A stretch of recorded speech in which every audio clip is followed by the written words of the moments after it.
O milagre que mudou a vida de Ricardo. Ricardo era um homem de 42 anos, pai de 2 filhos, que sempre se orgulhou de ser forte. Trabalhava como motorista de caminhão, enfrentando longas viagens para sustentar a família. Mas, há alguns meses, uma dor intensa no peito começou a atrapalhar seu dia a dia. No início, achou que era só cansaço, mas com o tempo, a dor piorou, e ele passou a sentir falta de ar até ao subir um lance de escadas.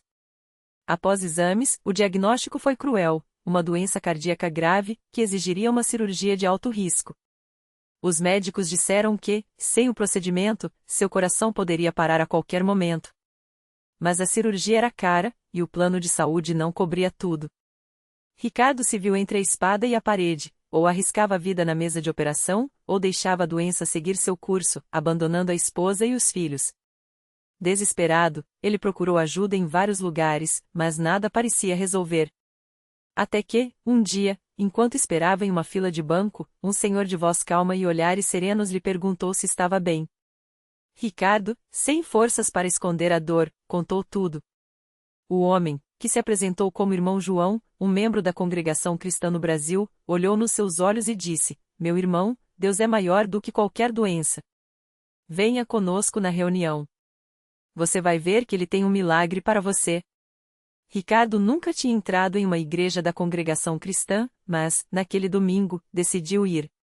Ao chegar, ficou impressionado com a simplicidade do lugar, nenhum instrumento musical, apenas vozes unidas cantando hinos de louvor. Os irmãos e irmãs, vestidos com modéstia, recebiam a todos com um sorriso sincero. O ancião, um homem de cabelos brancos e postura serena, dirigia a reunião com uma autoridade que vinha não de si mesmo, mas da palavra de Deus. Ricardo sentou-se no fundo, observando tudo. Quando chegou a hora das orações, ele sentiu algo diferente. Não eram palavras decoradas, mas súplicas fervorosas, como se cada pessoa ali falasse diretamente com Deus. Um irmão se levantou e deu um testemunho: "Eu estava perdido, mas o Senhor me trouxe de volta. Ele é fiel." A fé daqueles irmãos tocou Ricardo de um jeito que ele não conseguia explicar. No final, o ancião convidou os que precisavam de oração a se levantarem. Ricardo hesitou, mas uma força interior o fez se erguer. Com lágrimas nos olhos, contou sua situação. Imediatamente, vários irmãos se aproximaram, colocando as mãos sobre ele e orando com uma fé que ele nunca tinha visto antes. "Senhor, cura este teu servo. Fortalece seu coração, não só no corpo, mas na fé." Nos dias seguintes, Ricardo continuou frequentando as reuniões. A cada culto, sentia uma paz que não vinha dos médicos, mas de algo maior.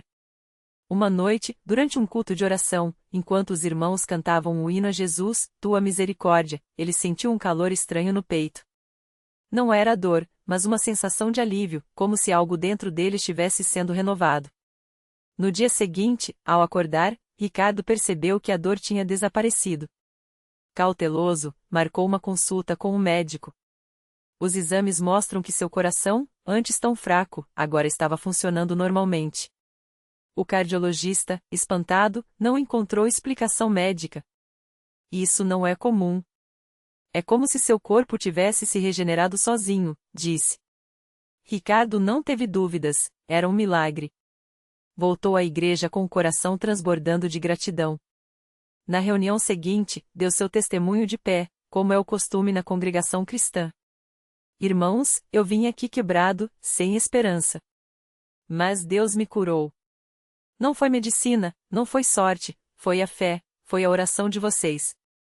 Muitos choraram, e um ancião, com os olhos brilhantes, disse: "Assim é o nosso Deus, fiel, misericordioso e poderoso."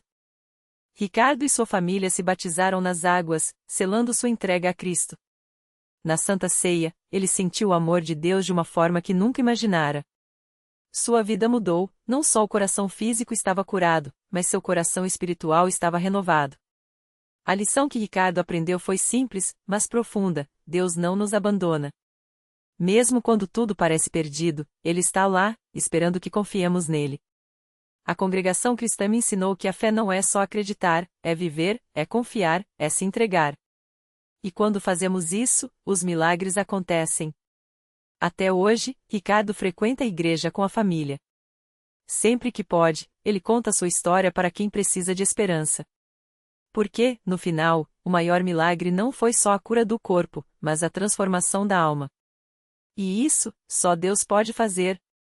Anos se passaram desde aquele dia que mudou tudo na vida de Ricardo. Sua casa, antes marcada pela dor e pelo medo, agora respirava paz.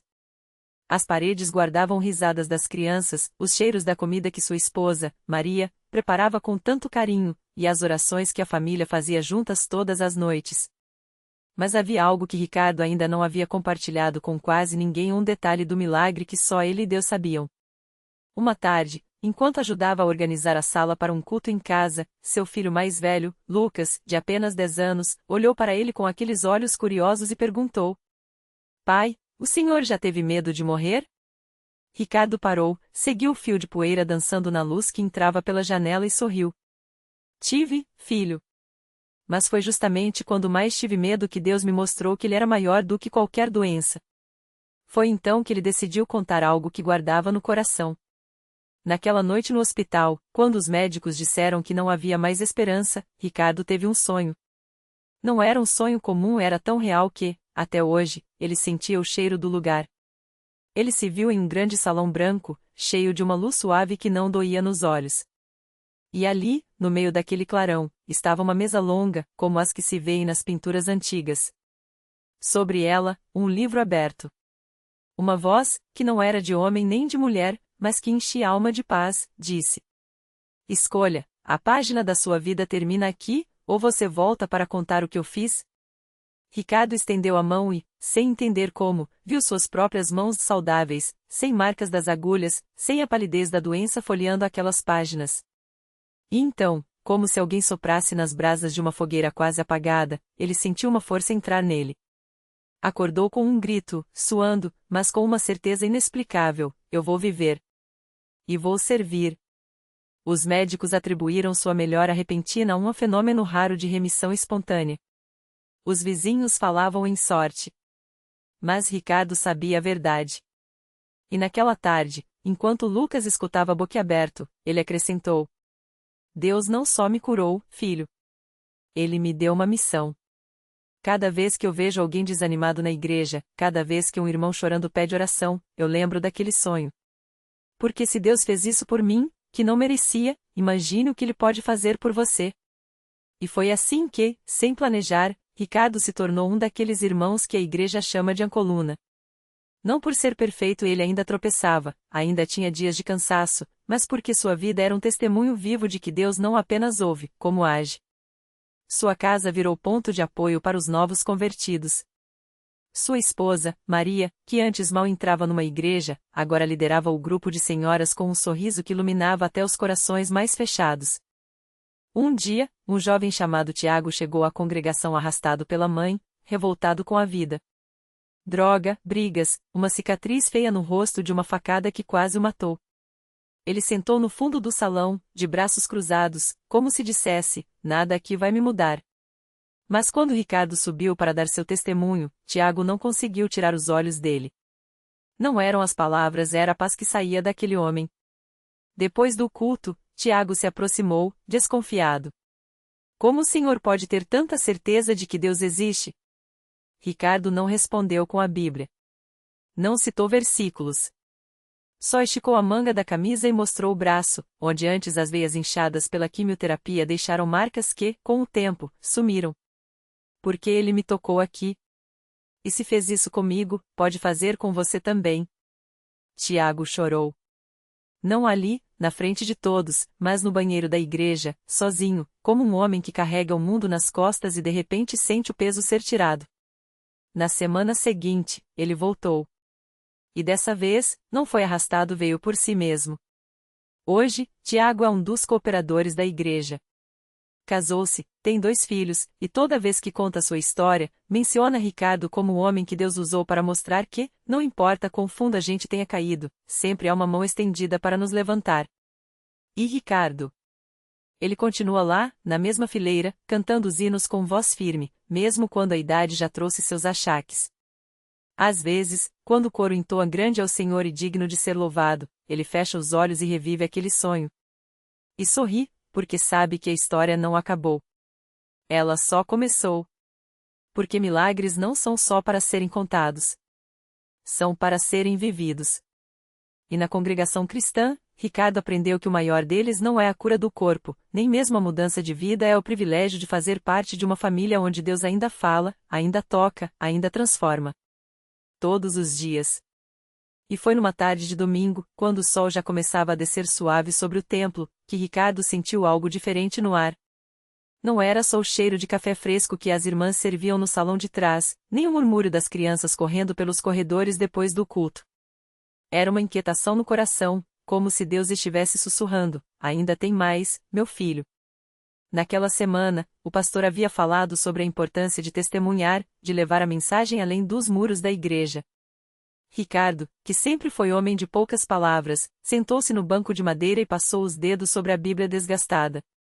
Senhor, o que o Senhor quer que eu faça? Pensou. Não teve resposta imediata, mas uma certeza: não poderia ficar parado. No dia seguinte, enquanto caminhava pela rua onde morava, um lugar simples, onde as casas se apertavam umas nas outras e as calçadas eram mais buracos que cimento, ele viu um jovem encostado num poste, os olhos vidrados, as mãos trêmulas. Ricardo reconheceu aquele olhar.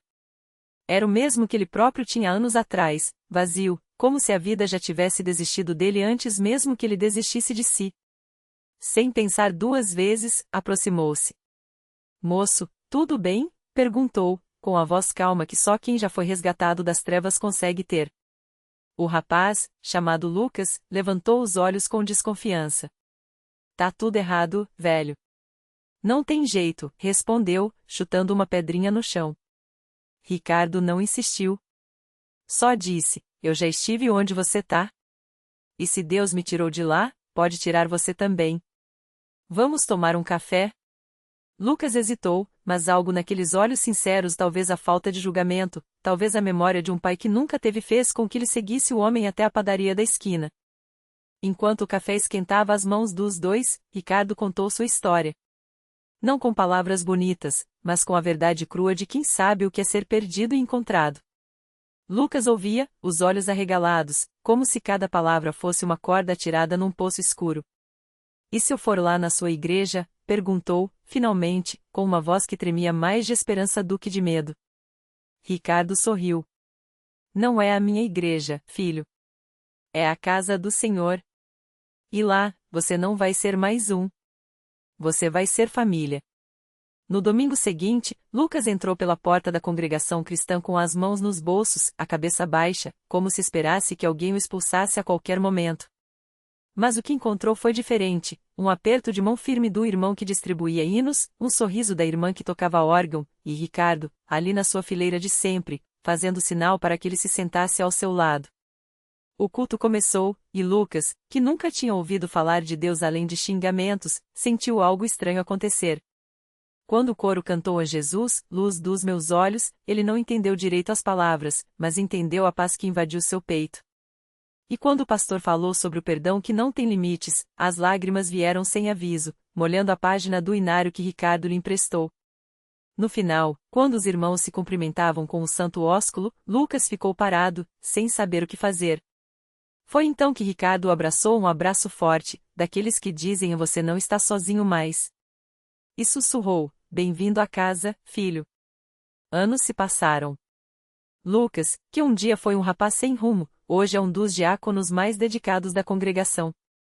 Casou-se na igreja, teve 2 filhos, e toda vez que conta seu testemunho, aponta para a fileira onde Ricardo ainda canta, agora com os cabelos brancos e as mãos um pouco mais lentas, mas com o mesmo brilho nos olhos. Aquele homem me salvou, diz Lucas. Não, filho, corrige Ricardo com um sorrisinho maroto.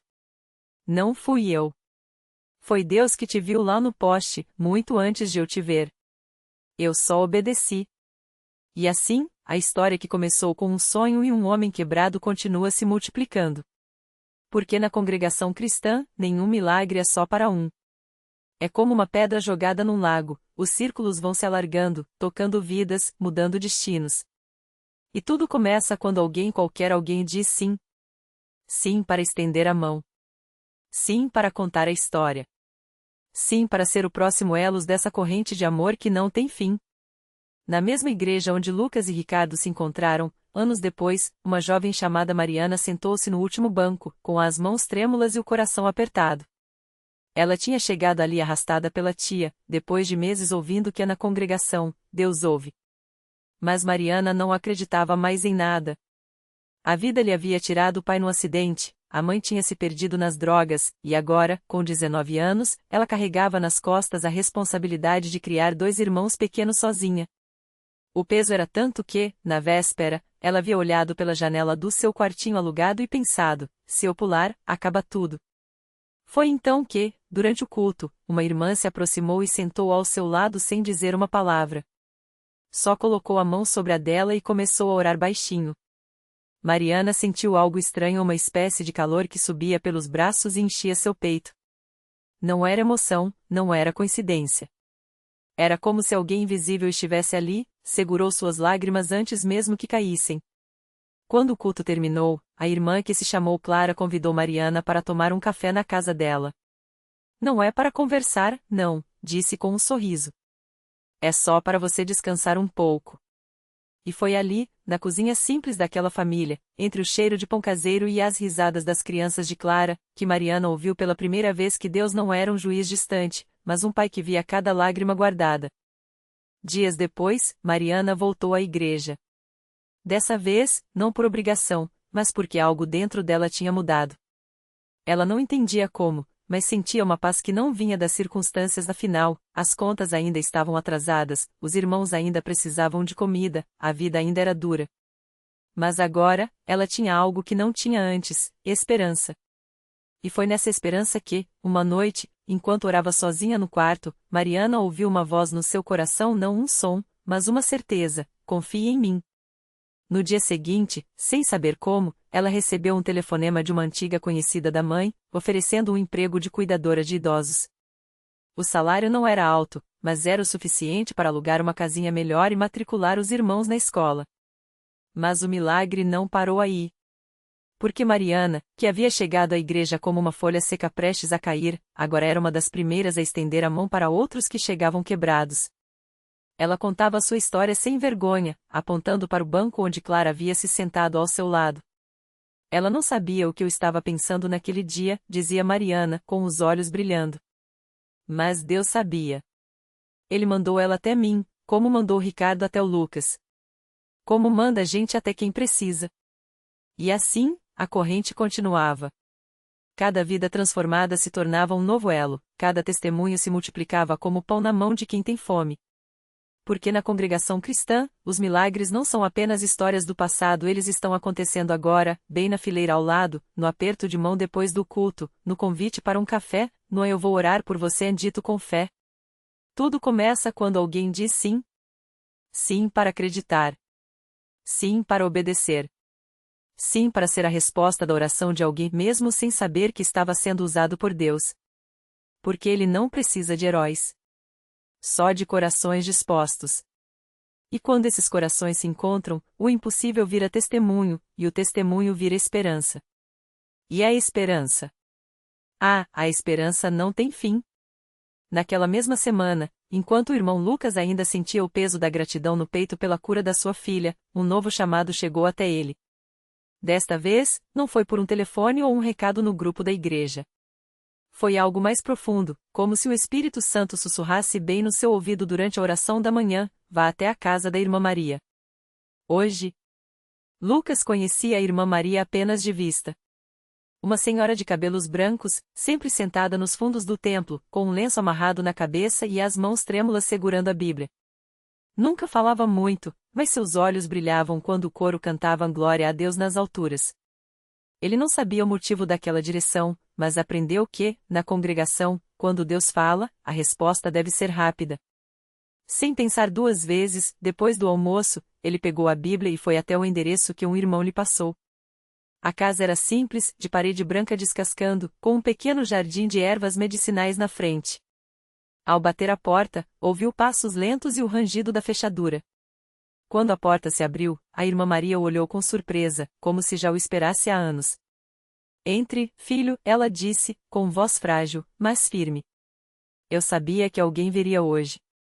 Dentro da casa, o cheiro de café fresco se misturava ao de velas acesas. No canto da sala, uma foto antiga mostrava um jovem casal sorrindo, e ao lado, um quadro com os versos de Salmos 35, o choro pode durar uma noite, mas a alegria vem pela manhã. Lucas não precisou perguntar. Ele já sabia que aquela visita não era por acaso. Sente aqui, a irmã Maria apontou para uma cadeira de madeira ao lado da mesa. Há 3 noites que não durmo, filho. Minha filha, a Ana, está no hospital. Os médicos dizem que não há mais o que fazer. Ela tem um tumor, a voz falhou, mas ela engoliu as lágrimas. Eu orei tanto. E hoje, quando acordei, senti que Deus ia me mandar uma resposta. Não imaginei que fosse você. Lucas sentiu o coração apertar. Lembrou-se de quando sua própria filha esteve entre a vida e a morte, de como a fé dos irmãos o sustentou. Sem hesitar, ele pegou as mãos da irmã Maria, que tremiam como folhas ao vento, e começou a orar. Não foram palavras bonitas ou elaboradas. Foi um clamor simples, como o de um filho falando com o pai. Senhor, o Senhor que sarou a minha filha, que levantou os mortos nos tempos bíblicos, que ainda hoje opera maravilhas, olhe para Ana. Dê a ela não só a cura, mas a oportunidade de voltar para casa e louvar o teu nome. Que este seja mais um testemunho de que tu és o mesmo ontem, hoje e sempre. Em nome de Jesus. Quando terminou, a irmã Maria estava chorando, mas seus olhos não eram mais de desespero. Havia uma centelha de esperança ali, como uma vela que se recusa a apagar. Obrigada, filho, ela sussurrou. Agora eu sei que Deus ouviu. Lucas saiu daquela casa com a certeza de que algo grande estava por acontecer. E não demorou. Na manhã seguinte, enquanto os irmãos se reuniam para a escola dominical, o telefone da irmã Maria tocou. Era a médica da Ana. Os exames daquela manhã mostravam o impossível, o tumor havia diminuído drasticamente. Em menos de 48 horas, o que era considerado incurável estava recuando, como as águas do Mar Vermelho diante de Moisés. Quando a notícia se espalhou pela congregação, não houve gritos ou alarde. Foi um silêncio sagrado, seguido de lágrimas e sorrisos. Mais um milagre. Mais uma família restaurada. Mais uma prova de que, quando o povo de Deus se une em fé, até as leis da natureza se curvam à vontade daquele que tudo pode. E assim, a corrente continuou. A irmã Maria, que antes mal conseguia levantar os braços para louvar, agora estava na frente do templo, contando a todos como Deus usou um irmão disposto para mudar sua história. O irmão Lucas, que um dia duvidou se sua fé era suficiente, agora via que Deus não precisa de perfeição só de disponibilidade. E a Ana, que os médicos tinham desistido, voltou para casa não só curada, mas com um propósito: servir ao Senhor que lhe deu uma segunda chance. Porque na congregação cristã, os milagres não são coincidências. São respostas. Respostas a orações feitas de joelhos, a lágrimas derramadas em silêncio, a corações que, mesmo quebrantados, escolhem confiar.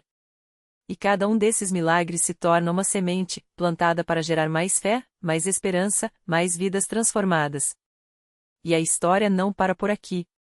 Enquanto você lê estas palavras, em algum lugar, um irmão está orando por você. Uma irmã está jejuando pelo seu milagre. Um jovem está sendo usado por Deus para levar uma palavra que vai mudar tudo. Porque a corrente não se rompe. Ela só cresce. E tudo começa quando alguém diz sim. O milagre completo. Ana voltou para casa com o corpo curado, mas o coração ainda mais transformado. Os exames, antes repletos de sombras, agora mostravam saúde. Os médicos, atonitos, chamavam de inexplicável, ela sabia que era Deus. Não foi só a doença que se foi, foi o medo, a dúvida, a solidão. Em seu lugar, nasceu uma certeza: se Deus a tirara do vale, era para que ela levasse outros pela mesma mão que a sustenta. Na primeira reunião após sua cura, Ana se levantou. Não com palavras ensaiadas, mas com lágrimas que falavam por si. Eu deveria estar aqui para agradecer, disse, segurando o microfone com mãos que tremiam não de fraqueza, mas de gratidão. Mas Deus me mostrou que não é só isso. Ele me curou para que eu fosse cura. Para que eu fosse esperança para quem ainda está no escuro. E ali, entre irmãos que oraram por ela, Ana fez uma promessa: dedicaria sua vida a visitar hospitais, a orar pelos doentes, a ser um farol para quem acreditava que o milagre tinha endereço errado. A reflexão que fica. Às vezes, pedimos a Deus que mude nossas circunstâncias, mas Ele quer mudar nós através delas. Ana não recebeu apenas a cura, recebeu um chamado. E é assim que Deus age, não nos tira do fogo para nos deixar intactos, mas para nos refinar como ouro, brilhando mais forte onde antes havia cinzas. O milagre não é só o fim do sofrimento, é o começo de uma história maior, onde nossa dor se torna bálsamo para outros. A lição. Deus não precisa de nossas forças, Ele quer nosso sim. Um sim inquebrantado, sincero, mesmo quando as evidências gritam ou não. Ana poderia ter desistido quando os médicos desistiram. Poderia ter se fechado na amargura. Mas ela escolheu confiar e sua fé se tornou a ponte para o impossível. Seu milagre está do outro lado da obediência. E enquanto você lê isto, lembre-se, a corrente de oração que salvou Ana não começou com ela. Alguém, em algum lugar, orou por quem oraria por ela. Hoje, você pode ser esse elo. Não subestime suas lágrimas, seus jejuns, suas palavras ditas em segredo. Deus as guarda como sementes e um dia, elas florescerão em milagres que você nem sonha. Porque a história não acaba aqui. Ela continua em você.